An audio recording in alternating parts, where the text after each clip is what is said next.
Voilà, monsieur, bonsoir et bienvenue au 19h de ce 18 février. À la une de l'actualité, le président de la République, Abdelmadjid Tebboune, a eu un entretien téléphonique avec son frère, le président de la République de Tunisie, Kais Saïed, au cours duquel ils ont échangé les vœux à l'occasion de l'avènement du mois sacré de Ramadan.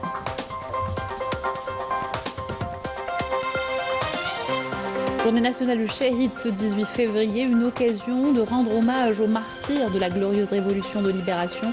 Leur sacrifice et leur abnégation ont façonné l'Algérie d'aujourd'hui, un legs perpétué avec reconnaissance et fierté.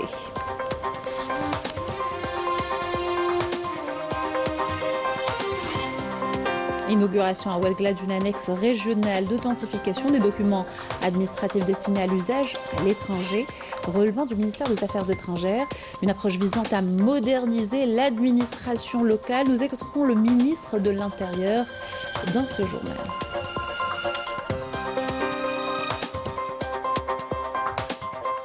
Effervescence et enthousiasme en prévision du mois de Ramadan. Nous irons dans un marché de la ville des Roses partager l'ambiance chaleureuse et les belles senteurs. Nous ferons également une halte dans la mosquée historique à Safiel, à la Casbah d'Alger, qui se prépare à accueillir le mois sacré. Reportage à suivre dans cette édition. Bienvenue à tous, heureuse de vous retrouver. Je vous disais un titre, le président de la République, Abdelmadjid Tebboune, a eu un entretien téléphonique avec son frère, le président de la République de Tunisie, pays frère, Kais Saïed, au cours duquel il lui a présenté ses vœux à l'occasion de l'avènement du mois sacré, lui souhaitant ainsi qu'au peuple tunisien frère davantage de bien-être et de prospérité. À son tour, le président tunisien a adressé ses vœux à son frère, le président, à l'occasion de l'avènement du mois sacré de Ramadan, lui souhaitant ainsi qu'au peuple algérien davantage de prospérité, de sérénité. Et les deux présidents ont également évoqué les relations bilatérales fraternelles et solides. Réunion du gouvernement présidée ce mercredi par le Premier ministre Sefer Lieb dans le cadre de la mise en œuvre du programme de développement et de modernisation du réseau routier de la capitale. Le gouvernement a examiné un projet de décret exécutif portant déclaration d'utilité publique de l'opération de réalisation d'une trémie au niveau d'Al-Qaria dans la commune de Cheraga, wilaya d'Alger, qui atteint un taux d'avancement de 60% et qui a pour objectif la décongestion de cette zone et la fluidification de la circulation. Par ailleurs, le gouvernement a entendu une communication sur l'état d'avancement de l'opération d'importation d'1 million de moutons en prévision de Eid al-Adha 2026, ordonnée par le président de la République. Le secteur de l'agriculture a procédé à la conclusion des accords sanitaires et commerciaux afin de garantir les meilleures conditions pour l'acheminement et la distribution des bêtes. Le gouvernement a également entendu une communication sur le plan national jeunesse 2025-2029. Il s'agit d'un cadre d'action nationale intégré et unifié, basé sur la coordination des politiques et des programmes publics destinés à la jeunesse. Et enfin, dans le cadre du suivi de la réalisation des grands projets publics, notamment en matière de sécurité hydrique, le gouvernement s'est enquis de l'état d'avancement de la réalisation du barrage Sidi Khalifa dans la wilaya de Tizi Ouzou, ainsi que des travaux d'aménagement du barrage Bouzina dans la wilaya de Betna, entrée en service en juin 2024. Et le Premier ministre Sefer Lieb a présidé également ce mercredi une réunion interministérielle consacrée à l'installation du groupe de travail multisectoriel chargé de l'élaboration du référentiel national d'intégration dans l'industrie des voitures, des bus et des motocycles. Ce sera le document de référence pour le calcul des taux d'intégration réalisé par les constructeurs, leur permettant de bénéficier des avantages préférentiels prévus par le cadre législatif et réglementaire régissant cette activité. Ce document de référence permettra d'établir une base solide pour la création et le développement d'un réseau national intégré de sous-traitants activant dans la production des différentes pièces et composants liés à cette industrie. L'objectif est d'augmenter progressivement le taux d'intégration nationale, de contribuer à l'édification d'une véritable industrie automobile durable et à l'intégration effective dans les chaînes de valeur correspondantes, ainsi que de créer des emplois nouveaux et pérennes dans les différentes filières liées à ce secteur. Il vise également à favoriser le transfert de technologies, le développement des compétences nationales et la réduction de la facture d'importation des pièces de rechange et des composants. Dans une démarche visant à rapprocher l'administration du citoyen, le ministre de l'Intérieur, des collectivités locales et des Transports, Saïd Ayoud, a procédé ce mercredi à Ouargla, en compagnie du secrétaire d'État auprès du ministre des Affaires étrangères chargé de la communauté nationale à l'étranger, Sofiane Chaïb, a procédé au lancement officiel de l'annexe régionale de légalisation des documents destinés à être utilisés à l'étranger. Je vous invite à écouter ces déclarations.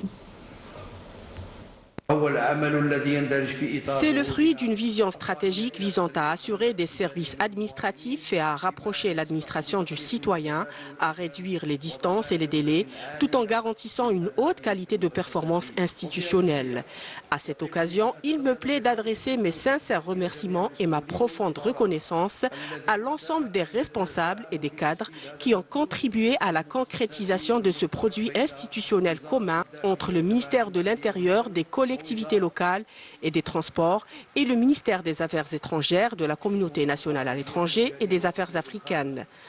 Dans une première phase, des annexes régionales seront ouvertes dans 3 wilayas, à Ouargla, Constantine et Oran. Cette initiative pourra être élargie progressivement à d'autres régions du pays en fonction des besoins exprimés par le ministère des Affaires étrangères.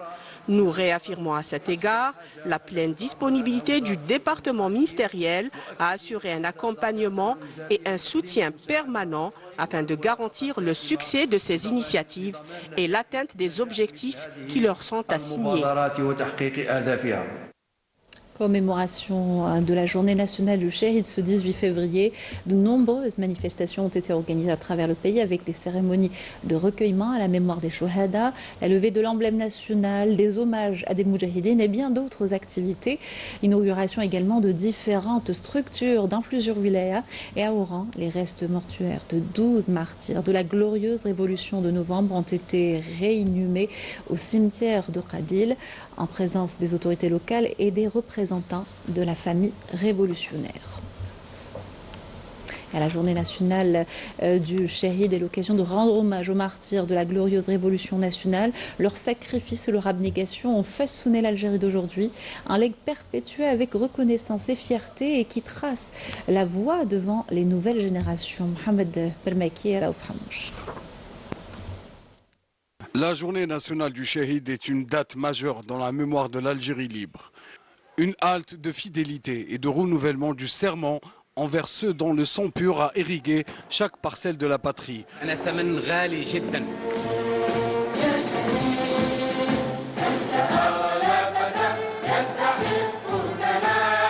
Du nord au sud, de l'est à l'ouest. Leur sacrifice fut l'encre avec laquelle furent tracées les frontières d'un pays souverain fort et inviolable. En ce jour de recueillement, l'Algérie tout entière s'incline à la mémoire des martyrs, ceux qui ont choisi la dignité plutôt que la soumission, la mort plutôt que l'humiliation. Ils ont affronté les armées les plus puissantes du colonialisme avec pour seule arme leur foi inébranlable en la justesse de la cause de libération nationale et pour seul horizon la victoire ou le martyre. Aujourd'hui, la fidélité aux martyrs est le fondement des réalisations de l'Algérie nouvelle, dont le nationalisme sincère est le moteur et la grandeur de l'Algérie est l'objectif. Un pays servi par ses enfants loyaux, protégé par une armée fidèle au serment des martyrs et aux principes de la glorieuse révolution de novembre.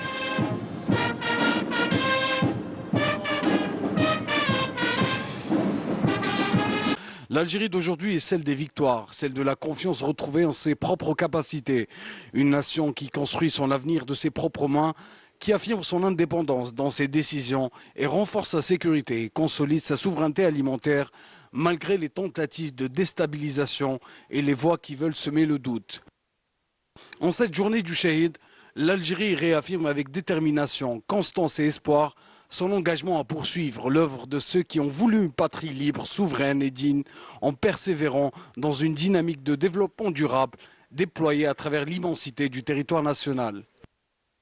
La protection civile algérienne se distingue en se classant 10e au monde.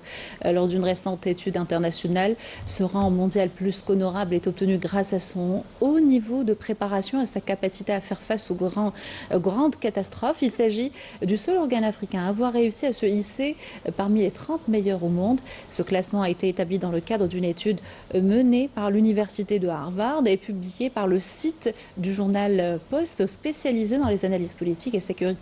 Le journal a précisé que l'étude s'est appuyée sur des critères rigoureux, incluant le nombre d'interventions annuelles et le taux d'effectifs, l'expérience dans les grandes opérations et l'étendue géographique du pays, outre la contribution aux opérations internationales de secours hors des frontières. La ministre du Commerce intérieur et de la régulation du marché national Amel Abdelatif a tenu une réunion avec les représentants des différents secteurs. Il a été question des manques et des carences sur les marchés nationaux. Réunion dans le cadre du dispositif de veille chargé du suivi de l'approvisionnement des marchés en produits de large consommation. Compte rendu de Maïsal Bouel. Face aux enjeux d'approvisionnement et de stabilité des marchés, l'État déploie un dispositif national renforcé fondé sur la coordination et la digitalisation. Ce mécanisme repose sur une mobilisation interministérielle et sur la mise en place d'une plateforme numérique dédiée. Dans le cadre du suivi du dispositif de veille relatif à l'approvisionnement en produits de large consommation, notamment durant le mois sacré de Ramadan, mais aussi tout au long de l'année, le ministère du Commerce intérieur et de la régulation du marché national a développé plusieurs plateformes numériques. Ces outils visent à faciliter la distribution des produits essentiels et à assurer une meilleure organisation du marché. Cet outil permet un suivi en temps réel des stocks, de la production et de la distribution, afin d'anticiper les besoins, maîtriser les coûts et garantir un approvisionnement régulier sur l'ensemble du territoire. Un levier stratégique pour sécuriser durablement le marché national. Le dispositif de veille a été installé par Madame la ministre du Commerce intérieur et de la régulation du marché intérieur le jeudi passé. Donc le dispositif il est opérationnel depuis vendredi passé. Donc on a une visibilité à travers cette plateforme numérique. On a une visibilité qui nous a permis d'acheminer tous les produits demandés par les wilayas à temps pour répondre aux besoins, notamment avec la forte demande exprimée à l'occasion du mois de Ramadan. Au-delà des chiffres et des mécanismes techniques, c'est toute une stratégie de modernisation qui se met en place. Mieux prévoir, mieux coordonner et surtout mieux protéger le pouvoir d'achat. Un dispositif qui ambitionne d'installer durablement la transparence et la stabilité au cœur du marché national. Effervescence et enthousiasme en prévision du mois de Ramadan. Le cas dans les marchés de la Ville des Roses, une ambiance chaleureuse, de belles senteurs et des produits de tout genre pour préparer les plats traditionnels typiques de la région de Blida. Reportage de Fadil Hamdi. À la veille du mois sacré, la Ville des Roses se pare d'une atmosphère singulière, où se mêlent effluves d'épices, parfums de fleurs d'oranger et arômes. نهار اللي الانسان يتغذى نحطوا الياسمين من عندنا والقارص ماشي محسوب والحشيش قراطوي والله يبارك هذيك والناس تعرض بعضها بعض في السهرات والبيبان نتاع البازارات ما كانش البيبان كانت باللي زعربر والناس متقاسيه يبات في هذيك الليله يباتوا النساء زاهيين رمضان اليوم راه جايب الريحه نتاعو الله يصومنا فيه بالخير نتمنى لهم رمضان يجوزوه لاباس وبخير. Ici à Blida, Ramadan ne se vit pas seulement comme un temps de spiritualité, mais aussi comme une célébration d'essence. Nous avons rencontré Samia, qui se prépare pour accueillir ce mois sacré. Fi Cha'ban, on commence par des préparatifs qui sont le grand ménage, ou bien pour certains, ils font de la peinture. On bat, nous نقدوا الماعن يغسوا في الدار. Et après, نبداو في التحضيرات تاع القضيان. Donc bien sûr انا جي كومونسي بالحلو. J'ai acheté 12 تاع طاجين الحلو. Et entre-temps, j'ai trouvé ديك المقطفة. C'est une vermicelle qui est faite manuellement. تاع بكري تاع معروفة هنا في بليدة معروفة تاع ناس البليدة. C'était quelque chose اللي يديروها les personnes âgées. Ce marché est un véritable lieu de retrouvailles. On échange des nouvelles, on partage des conseils de recettes. Pour Samia, le ramadan ne se prépare pas seulement dans les cuisines, mais aussi dans ces allées vivantes où tradition et solidarité se croisent chaque année. كاين des familles هنا très connues بالقطر تاع المزهر. Et là, il est sur le marché, bien sûr. C'est le meilleur. هذاك تاع fait à la main. في رمضان نستعملوه بزاف في طاجين الحلو في الحلاوات تاعنا باسكو كاع نديروا الحلاوات كاع بالحسل دونك الحسل لازم له المزهر باش يعطي له هذيك النكهه. Ramadan est aussi une symphonie de senteurs et de saveurs, un héritage transmis de génération en génération entre authenticité et modernité. Les mosquées également se préparent à recevoir les fidèles durant le ramadan. L'historique Jama' Safir dans la Casbah d'Alger bénéficie d'une profonde opération de nettoyage. Construite en 1534, la mosquée a joué un rôle majeur durant la Révolution et continue d'occuper aujourd'hui la place de haut lieu de culte et de rayonnement régional. Reportage de Lamia Boudbouda. Au cœur de la Casbah d'Alger, Jama' Safir a traversé les siècles. Construit à l'époque ottomane, ses murs y ont vu défiler de grands théologiens et savants. Un héritage que l'imam de la mosquée continue aujourd'hui de faire vivre. Masjid Safir a été édifié par Abdullah ibn Safar en 1534. D'éminents savants sont passés par là. On citera Ben Smaya, Cheikh Bousser, Abdelrahman el-Jilali et le dernier des chours, Cheikh Douwer. Cheikh Bousser, rahmatullahi alayh. À l'approche du ramadan, la mosquée retrouve une effervescence particulière. De la salle d'ablution à celle de la prière, chaque coin est astiqué, nettoyé et dépoussiéré. On a été élevé dans cet esprit de faire du bien. Je suis très heureux de venir prier et d'aider les fidèles au nettoyage. Aussi, parmi les fidèles, Moussa, un enseignant du Saint-Coran à l'école coranique Sidi Bougdour. Il perpétue la tradition du Hizb al-Ratib, une récitation collective quotidienne du Coran.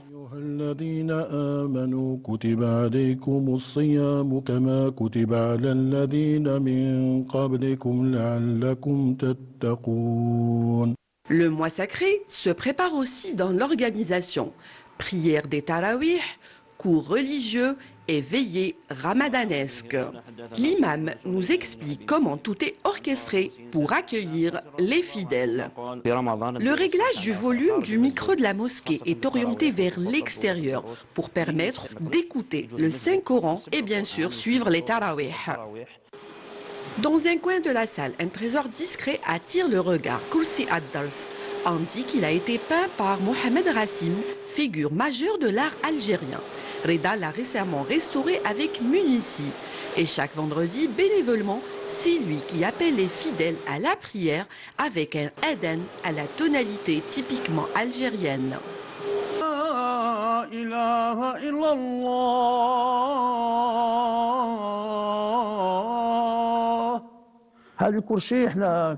Je suis parmi les fidèles et j'ai eu le plaisir de restaurer cette belle pièce qui était peinte en verre.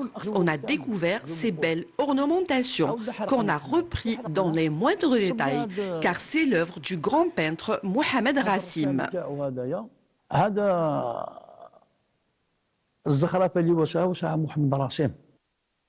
Nettoyer, restaurer et transmettre. Le ramadan à Jama' Safir commence par un geste simple, prendre soin de la maison de Dieu. Le bilan opérationnel de l'ANP durant la semaine écoulée, dans le cadre de la lutte contre la criminalité organisée, en continuité des efforts déployés afin de contrecarrer le fléau du narcotrafic dans notre pays. Des détachements combinés de l'ANP ont intercepté, en coordination avec les différents services de sécurité, 43 narcotrafiquants et mis en échec des tentatives d'introduction de 4 quintaux et 58 kg de kiff traités provenant des frontières avec le Maroc, alors que 23,32 kg de cocaïne, 1 395 000 comprimés psychotropes ont été saisis.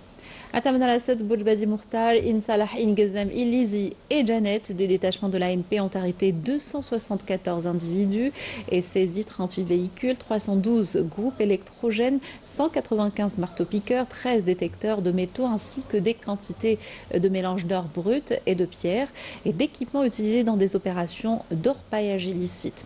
De même, 16 autres individus ont été appréhendés, 3 fusils de chasse, 43 800 litres de carburant et 55 tonnes de denrées alimentaires destinées à la contrebande ont été saisies lors d'opérations distinctes. Par ailleurs, 340 immigrants clandestins de différentes nationalités ont été arrêtés à travers le territoire national. Fin du bilan du ministère de la Défense nationale.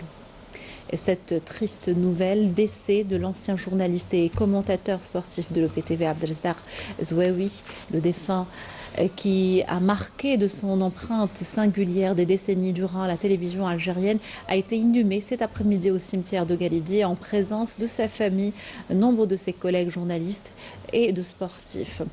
La Direction générale de la communication à la présidence de la République présente en cette douloureuse circonstance ses sincères condoléances et exprime sa profonde compassion à la famille du grand journaliste Abdelrazak Zouaoui ainsi qu'à l'ensemble de la corporation médiatique.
Au Maroc, des franges entières de la société sont marginalisées. Les plus fragiles sont les plus touchés, à l'image des personnes handicapées, puisqu'aucune politique sociale n'est proposée par le Marzen. Ce dernier multiplie les spoliations et les exactions via ses appareils répressifs. Aya Dahou et Sami Dakhli. Des enfants en situation de handicap vivent isolés et marginalisés. Chaque jour, ils doivent affronter l'exclusion et les promesses du Marzen jamais tenues. Même le trajet vers l'école devient un défi quotidien, aggravé par l'absence de transport scolaire adapté. Nous demandons un transport gratuit. Je n'arrive pas à emmener mon fils aux associations ou à l'hôpital. Et cette situation nous met dans une grande détresse. Regardez, j'ai payé plus de 50 dirhams et ils m'ont dit que je n'ai rien payé. On m'a pris ma carte de handicapé et ils l'ont déchirée. La corruption, l'exclusion sociale et la misère constituent le lot quotidien des Marocains. Même ceux qui travaillent ne perçoivent plus leur salaire à temps. Nous attendons notre salaire pour subvenir aux besoins de nos enfants, mais nous ne recevons rien. La patience des gens a des limites. Même le meilleur d'entre nous a le réfrigérateur vide. Nous avons respecté la loi, travaillé dur et pourtant rien ne change. Nous avons un salaire, mais celui-ci n'est jamais versé à temps. Le pays accumule des dettes de plusieurs milliards, les investissements étrangers chutent et les crises se multiplient, sans que le système ne parvienne à prendre en charge les préoccupations légitimes d'un peuple désemparé. Et pour la 3e année consécutive, les habitants de Raza s'apprêtent à accueillir le mois de Ramadan sous les bombardements et les attaques sionistes. Et malgré les pénuries et les restrictions, la population fait preuve d'une grande résilience et garde l'espoir d'un allègement du blocus. Le point avec notre correspondant Wissem Abou Zaïd, commentaire de Sami Darli. Dans une petite tente en toile battue par le vent, au sud de Raza, cette mère palestinienne déplacée s'affaire en silence. Autour d'elle, quelques cartons récupérés, des bouts de ficelle et de tissu. En ce premier jour du mois de Ramadan, elle n'a qu'un seul objectif, offrir à ses enfants un semblant de fête, malgré tout. Petit à petit, une lanterne prend forme. Un fanous improvisé, fragile mais chargé d'amour et d'espoir. Les décorations qu'elle fabrique avec du matériel de récupération seront suspendues, transformant ce refuge précaire en espace de vie, de mémoire et de résistance.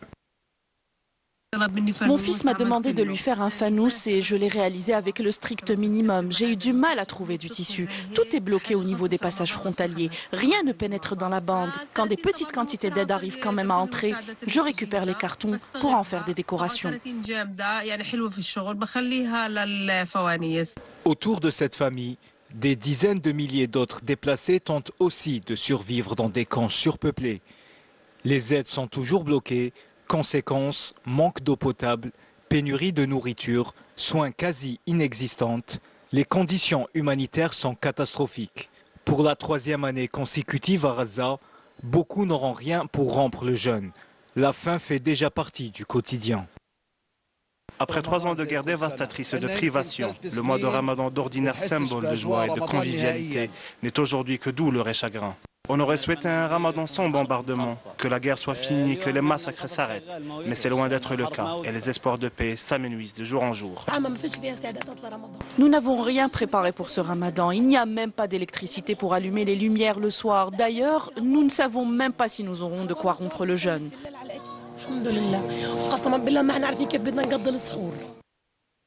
Malgré les tentatives de recréer un semblant de normalité pour les enfants, ce Ramadan sera comme tous les autres pour les habitants de Raza, rythmé par les bombes et marqué par la peur et l'exil.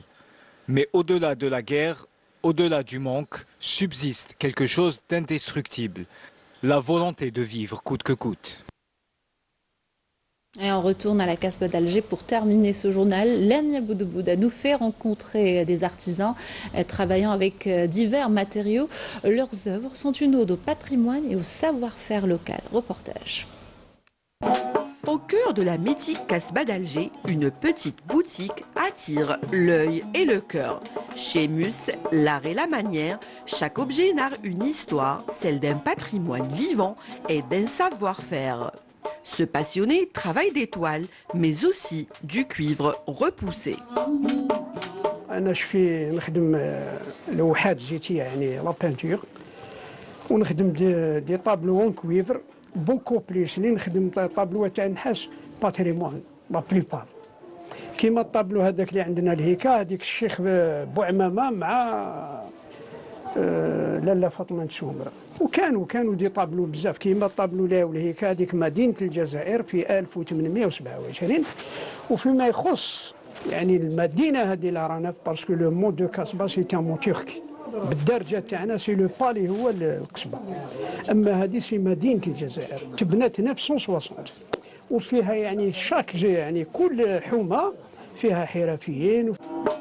Dans cet espace partagé avec une autre artiste, l'art se décline sous de magnifiques maniers à l'effigie du kérékou, ce costume traditionnel emblématique, mais aussi de petites toiles peintes à la main représentant de charmants petits palais évoquant l'art architectural de la Casbah.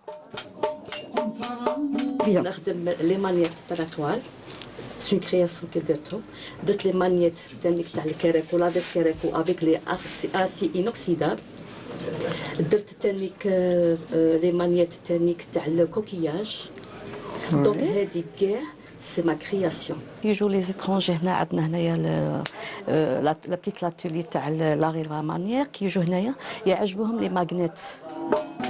Ici, le souvenir devient poésie. On n'achète pas simplement un objet, mais on emporte avec soi un fragment d'histoire. On allait dans le désert, c'était un endroit vraiment splendide, merveilleux. C'était vraiment une déconnexion totale de la vie de tous les jours. Ensuite, on est revenu sur Alger et on a fait un petit tour à la Casbah du coup. Et là, on visite un peu les cultures, l'histoire. Et on s'est arrêté dans un petit commerçant qui vend des petites choses artisanales, donc comme des petits savons qu'on peut mettre dans les armoires pour sentir, et ils sentent vraiment très bon. On est allé à Taguit, dans le désert. Donc voilà, on avait déjà vu quelques vidéos sur les réseaux sociaux, TikTok, Instagram. Mais en fait, quand on est sur place, c'est une autre atmosphère. C'est vraiment autre chose. On est déconnecté du monde, les paysages, les personnes là-bas, et puis la simplicité des gens. Et ici, c'est incroyable. Vraiment, venez, vraiment incroyable. Donc, on a fait le désert, c'était magique. Les enfants en ont pris plein les yeux, on fait plein d'activités. Et là, on finit nos vacances donc sur Alger. Et notre dernière journée, on l'a laissée pour la Casbah. Voilà. On est des adeptes des petites choses traditionnelles, pour faire travailler les petits commerçants, faire tenir les choses comme ça, pour pouvoir continuer et montrer au monde entier. Nous, on connaît, mais le monde entier, on a vraiment un très beau pays. À travers ces objets délicats, c'est tout un pan de l'identité culturelle qui se raconte. Une manière élégante de faire vivre le patrimoine autrement au cœur de la Casbah. C'est la fin de ce journal. Merci de l'avoir suivi. Juste avant le prochain rendez-vous de l'information à 20h, vous pourrez suivre sur toutes les chaînes de la télévision algérienne l'allocution du président de la République, Ahmed Tebboune, à l'occasion de l'avènement du mois sacré de Ramadan. Quant à moi, je vous souhaite une excellente soirée sur Canal Algérie.